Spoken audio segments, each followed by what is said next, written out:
पियवा मिलल बा शराबी देहिया गलल ए सखी। पियवा मिलल बा शराबी देहिया गलल ए सखी।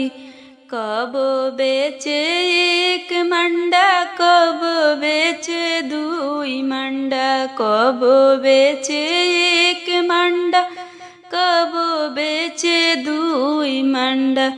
अब त बिगह पनम्बर लगावे ए सखी।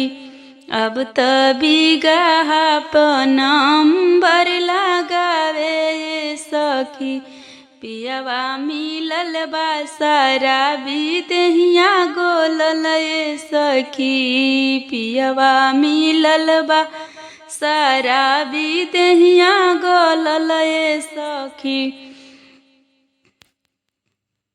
कबो हरवा बेच के पिए कबो झुमका बेच के पिए, कबो हरवा बेच के पिए कबो झुमका बेच के पिए। अब त गहनो पनम्बर लगावे ए सखी। अब त गहनो पनम्बर लगावे ए सखी। पियवा मिलल बा शराबी देहिया गलल ए सखी। पियवा मिलल बा शराबी देहिया गलल ए सखी। कबो साइकिल बेच के पिए कबो मोटरसाइकिल बेच के पिए, कबो साइकिल बेच के पिए कबो मोटरसाइकिल बेच के पिए। अब त ट्रैक्टरों पर नंबर लगावे ए सखी।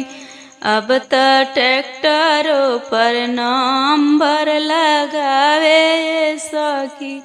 पियवा मिलल बा शराबी देहिया गलल ए सखी।